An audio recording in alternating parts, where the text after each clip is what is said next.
What happens when everything you have is stripped away, even your own name? On the red dust roads of Texas, 1873, a young woman watches the wagon carrying her parents disappear into the horizon, leaving her and 4 younger siblings in utter desperation. With no food, no home, and a family name she vows to leave behind forever, she is left alone to face the cold night and a merciless world.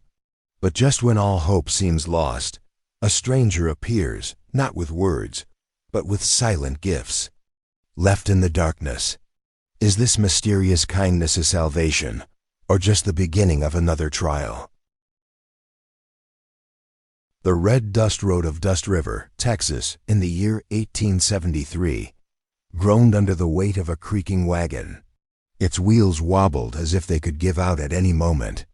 Inside, 2 figures slumped in whiskey and resentment. Caleb and Loretta Hanley were arguing. Their voices rasped, loud enough to silence the wind. "You and these brats are nothing but dead weight," Caleb snarled, his voice cracked with liquor and years of blame. "Every single day, you drag me straight into the mud." Loretta kept her back turned, pulling her frayed shawl tighter around her thin shoulders. Her voice carried over it, distant and dry. "I'd rather die than feed mouths that only open to whine and never to work." Behind them, stumbling in the thick dust, were 4 children. They stood there, like shadows left too long in the sun. The youngest, a girl barely 3, ran forward on unsteady legs, grasping at her mother's skirt. "Mama, take me with you," she pleaded, her voice trembling. Loretta yanked her arm away as if she'd touched something filthy. The child fell backward into the dirt. Eva stood silent, 19 years old, her hands gripping the small shoulders of her younger siblings. Her face held no tears, no shock, just the hollow resignation of someone who had been abandoned so many times the wound had gone numb. The house behind them was already a hollow shell, its contents sold off to cover gambling debts. The porch sagged as if it mourned its own decay. As the wagon rumbled away into the horizon, Ava did not cry. Her arms tightened around her siblings, pulling them close as the light drained from the sky. That night, under the collapsed awning of their former home, Ava scraped together what was left: wet branches, moldy scraps of wood, and patiently coaxed a fire into being. It hissed like a dying animal, more smoke than flame, but it was something. It was hers.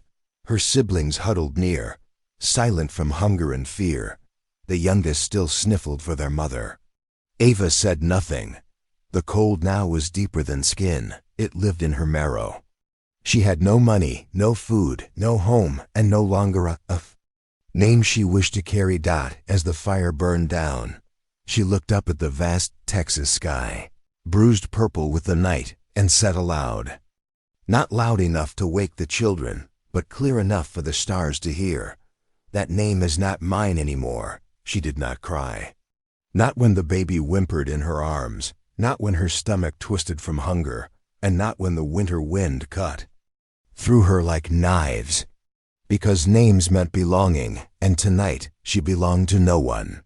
Only the fire, only the wind, and 4 small hands gripping her sleeves in the dark, depending on her to be something more than what her name had ever meant. The next morning, long after the wagon had vanished into the horizon, a lone rider paused on the edge of Dust River's outskirts. His boots tapped against the stirrups, dust clinging to the hem of his coat as he scanned the desolate yard. Calder Reed was not one for town gossip. He had no wife, no children, and no patience for card games or saloon talk. He worked cattle, mended fence lines, and rode out early to check on the land his father left him. But today, something in the air had pulled his rein. He saw them. 5 figures huddled beneath a tattered porch, wrapped in threadbare blankets. One girl stood upright, older than the rest, thin arms spread protectively around the others. She stared at him, chin lifted, eyes like cracked stone. Tired, yes, but unbroken. He tipped his hat. "You all right?" The girl didn't answer. He tried again, his voice low. You got a name? She stared at him a moment longer, then spoke. I have a first name, but I don't carry the rest anymore. Calder furrowed his brow. And what name do you go by? She looked down, then met his eyes. Again, just Eva. Something flickered in his chest at that. Not pity, not even sympathy. It was recognition. That kind of quiet fury that only comes from being torn away too many times. Calder said nothing more. He nudged his horse and rode off into the dust, leaving behind nothing but hoof prints and a glance that lingered longer than it should. Night, as darkness crept over the town again, Eva returned from foraging to find a bundle tucked beneath the broken gate. A loaf of bread, a flask of water, a few pieces of cured meat wrapped in oilcloth. She froze, looked around. No sign of anyone. The next morning, a pile of chopped firewood rested near the corner where her weak flame had struggled the night before. Dry kindling, perfectly split, stacked with care. Still no one in sight. On the third day, a small tin can of beans, then a blanket, then a pouch of salt and sugar. Eva stayed watchful at first. She thought it might be a trap, some cruel trick. But the food was never poisoned, the firewood never. Faulty, and most of all, no one came asking for thanks. One evening, as the sun bled over the prairie, Eva waited behind the ruined well. And there he was, the same man, the one on horseback. He didn't approach, just left another bundle near the porch, checked the sky, and turned back toward the hills. She stepped out as he mounted. Why are you doing this? She asked, her voice steady. He glanced at her over his shoulder. Because someone should. That's not a reason. He smiled faintly. Maybe not. But it's enough. She looked at him hard. I told you I don't have a last name. He nodded once, and I didn't ask for one. Then he rode off, quiet as ever. From that day on, she stopped waiting behind corners. She accepted the help, but never grew greedy. And somehow, in that silence, trust began to grow. Not the fast-burning kind, but the slow, steady warmth of someone who never said, you owe me, and never looked at her like she was a burden to carry. For Eva, that was more powerful than any rescue. And for Calder, he did not know it yet, but something in her voice had planted itself deep, a name abandoned. A girl who stood in the wreckage and refused to break. The wind over Dust River carried a scent of saddle oil and sun-scorched grass as Eva trudged up the dirt path to Calder's ranch. Her boots were cracked, her palms blistered from splitting firewood, but she held her chin high. The parcel was clutched. In her arms, bread, salt, 2 blankets, every item he had left without a word. She knocked on the weathered post of the gate. Calder looked up from where he was nailing a rail back onto the corral. You came, he said simply, brushing dust from his hands. I came to return what's yours. He nodded once, not moving. Eva placed the bundle at his feet. I'm not a charity case. Calder stared at it. Neither am I. She blinked, not understanding. He straightened, looked at her, really looked. You want to return it? He said, his voice flat. Fine, take it out and work. Eva's fingers curled. Work? You know horses? No. He tipped his hat back. Good. You'll learn. And just like that, a line was drawn. Eva stayed. She swept the porch first, then the barn. She watered the animals, picked stones from the field with hands raw and shaking. At night, she boiled soup from bones and onion, and scrubbed Calder's old pans until they shone like hammered silver. She never asked for help. He never offered, but he noticed. He noticed how she stood even when her knees wobbled, how she fed. Her youngest brother before she touched a spoon herself. The ranch grew quieter in a different way. Not empty, but full of motion, soft breathing, and the laughter of children when the wind was calm. One morning, Calder left a broad-brimmed hat on the porch rail. No note. Eva stared at it a long time, then put it on. A week later, a pair of second-hand boots by the barn door. then a sturdy brush with carved ivory teeth. She never thanked him. He never expected her to. One evening, after a long day branding calves, they sat near the fire. Calder rubbed the tension from his neck. Eva ladled out stew, her fingers trembling, only slightly from exhaustion. "You never ask my name," she said. He looked up. "You know it's Eva, but never ask the rest." He stared into the fire for a long moment. The flames danced in his eyes like secrets held too long. "You ever been shot?" he asked. Eva blinked. "No," he nodded. "Hurts like hell, but it's the healing that really burns." She didn't speak. He added, "Sometimes the only way you get through is not looking at what hit you, just forward, step by step." A pause. "I figured asking your name was like touching a wound still bleeding." She looked down at her bowl. Then he said quietly, "Anyone who survives what you did deserves the right to choose what name they carry next." Eva turned her face slightly, her eyes shimmering in the firelight. No one had ever said that to her. She had expected him to press, to pry, to offer pity masked as curiosity. But he hadn't, and in that space he gave her, she began to feel something she hadn't felt in a long time. Safe, not because he promised it, but because he never asked her to be anything other than exactly what she was. The days rolled by like dust across the plains, quiet, sun-bleached, and steady. Eva rose before the sun, chopped kindling with hands that no longer shook, and watched her siblings grow strong again. The bones in their cheeks began to disappear. Beneath returning flesh, and laughter found its way back into their voices. They spent most afternoons at Calder's ranch. He never said why they were welcome. He just left the barn doors open and a pot always simmering. He worked with the same silent precision as always, but the way he handed the youngest a carved wooden whistle, or taught the middle boy to braid rope, said more than words ever could. It was the little things. The way he shifted the saddle lower, so the second youngest could mount alone. The way he mended a tear in Eva's shawl and left it on the porch without a note. And the way he taught them all, softly, without pride. He showed them how to guide a horse without jerking the reins, how to listen to the wind when you got lost in trees, how to judge a man not by the dust on his boots, but by how he treated something smaller than himself. The youngest girl, Lily, adored him most of all. She followed Calder like a shadow with two little braids, and he did not seem to mind. One afternoon, a wagon creaked its way up the path toward Calder's home. A man in a worn black coat climbed down, holding a leather-bound book. He introduced himself as a preacher from Dust River's tiny chapel. "I was told there are new children living near the Boone place," he said. "Thought it might be time to register them with the church for school and Sunday service." Calder nodded, leaning against a fence post.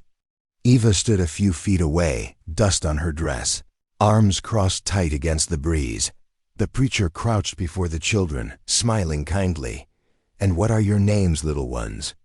They answered one by one. Then came the question that hung like a blade. "What is your family name?" Eva's mouth opened, but no sound came out. She looked down at the dirt, her hands clenched into fists. Before she could speak or break, Lily stepped forward. She lifted her chin and said, clear as creek water, "We are Boones." The preacher blinked.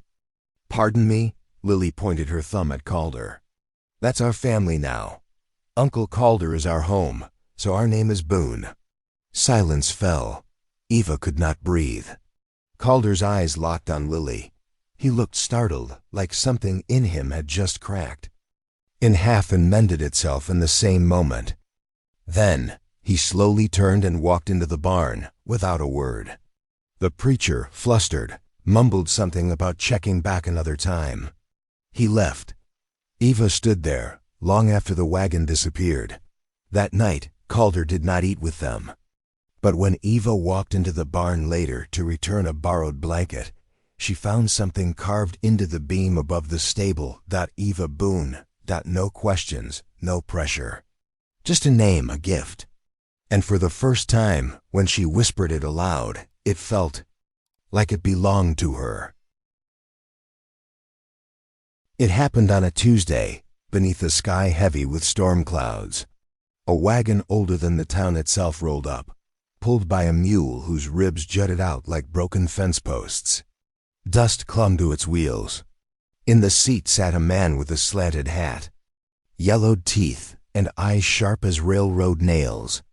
Behind him, a younger boy, maybe 15, maybe a shade crueler, wore a smirk that curled like smoke on a cold morning. Ava was mending a cracked board on the porch steps when she saw the crest. Stitched into the man's coat pocket, a crude emblem of 3 antlers crossing. Her mother's kin. Blood, barely. Her body stiffened before her thoughts did. The man climbed down like he owned the dirt. His boots were cracked, and his presence was sour. "You must be Eva," he said, his voice slick as grease. "Loretta's girl. We heard about what happened. Real shame. Thought we'd come fetch the little ones. Family should be with family after all." Before Ava could form a word, Calder stepped out from the barn. He moved slow, like a storm cloud creeping across flatland. His hat was pulled low, his shirt damp with work. He wiped his hands on his jeans and said, his voice steady, "They are not bags of grain to be carted off." The man gave a lazy shrug. "Not saying they are, just saying they got blood in them. Hamley blood. We got a stretch of land and are needing help. They'll work, eat better than being nobody." Ava's stomach twisted. Her youngest sister peeked through the doorway, clutching a rag doll. Calder took a step forward. "You do not get to vanish for years and reappear when it suits your fence line. This isn't about blood. It's about who stayed when it rained." The man's eyes narrowed. "And who are you to say? You got no papers, no marriage, no claim, just a name pulled out of dirt. What gives you the right?" Calder's jaw tightened. His voice dropped. "I'm the one who showed up." The air felt like it. Cracked for a beat, it seemed the man might reach for something in his coat, but then a door creaked. A neighbor stepped out. Then another, and another. Silent figures appeared on porches, under awnings, at the edge of the general store. A woman from the bakery crossed her arms. "I saw that girl carry 3 kids through a flood. I saw this man bring firewood when no one else did," the blacksmith added. "They belong here. Boone isn't just a name, it's what we call the ones who care." The man's face curled like burned paper. "So you'd let a girl choose a stranger over her kin?" Eva stepped forward. Her boots clicked on the porch steps. She did not look at Calder, but her fingers found his hand. She laced them together, tight as vows. "I choose him," she said, her voice clear. "I choose the man who carried our future instead of cursing our past." The boy on the wagon spat in the dirt. "You're just a child," the man hissed. Eva didn't flinch.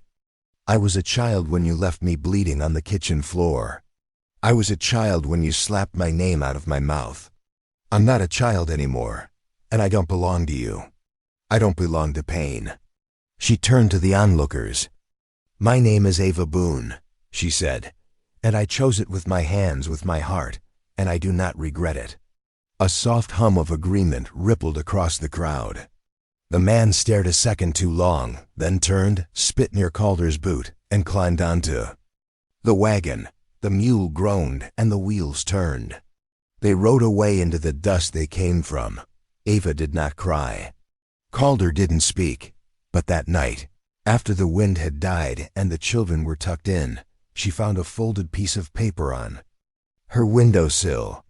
The handwriting was rough, a little unsure. Calder's dot it read, "Blood leaves, but heart stays."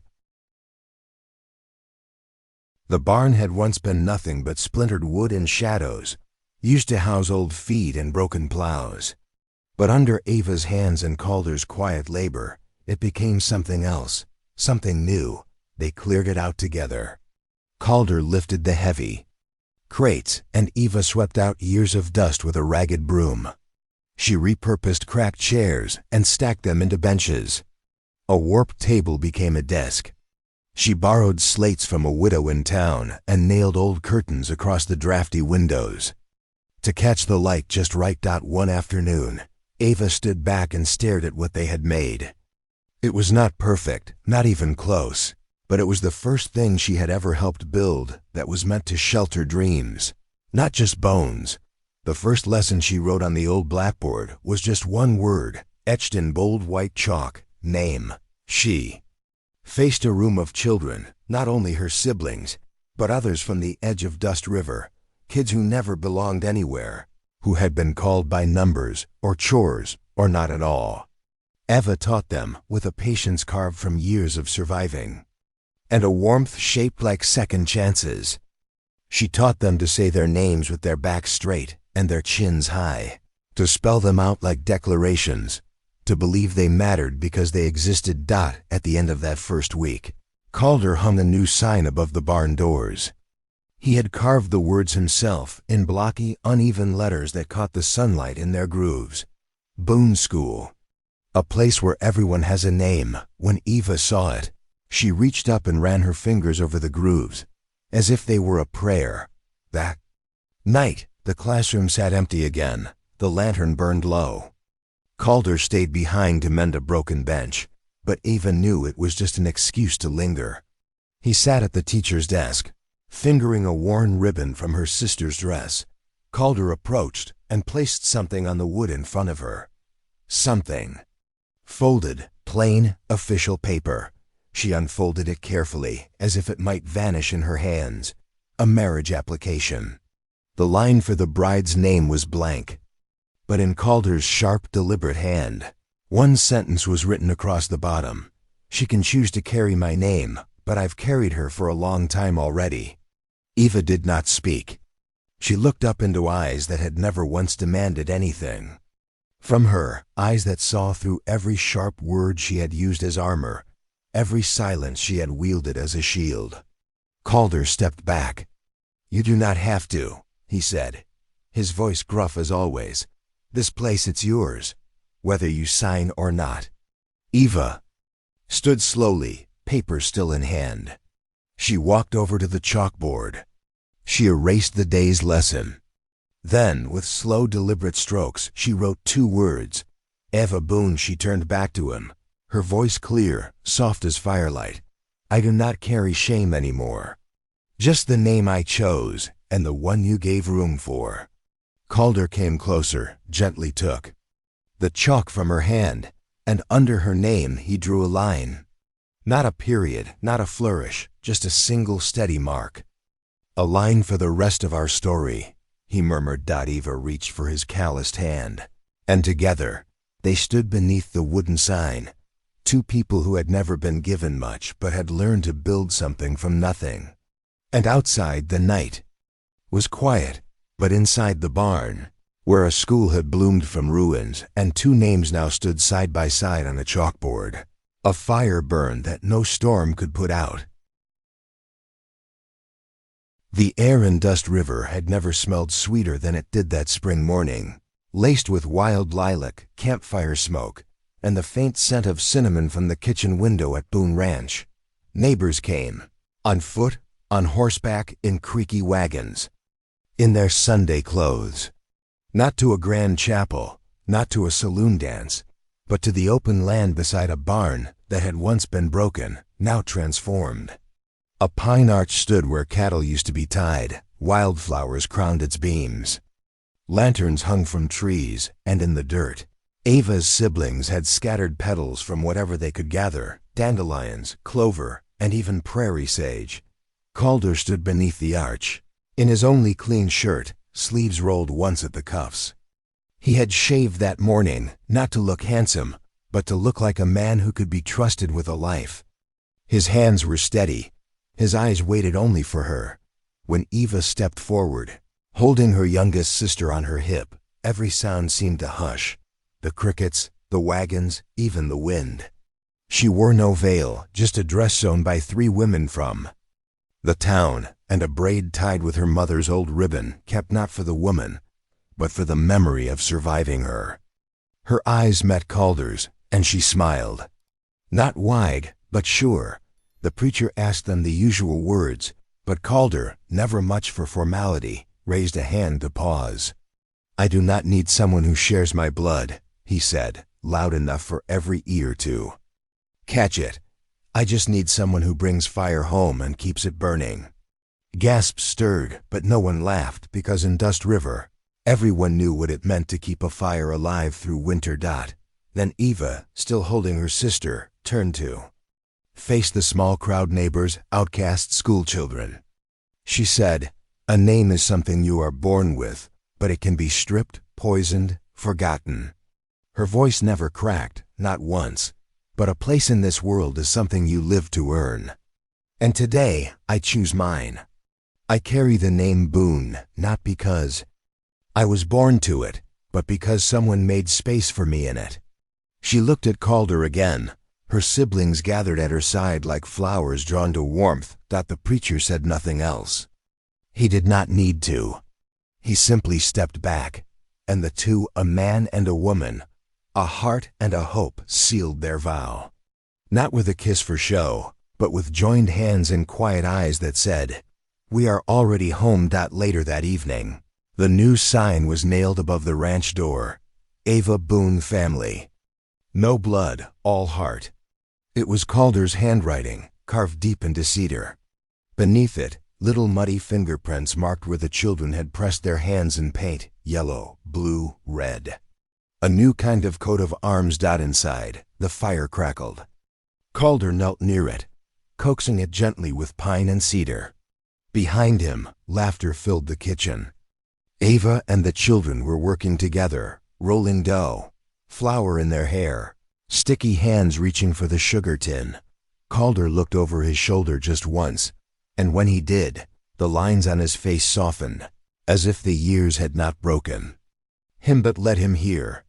To this fire, to this noise, to this home.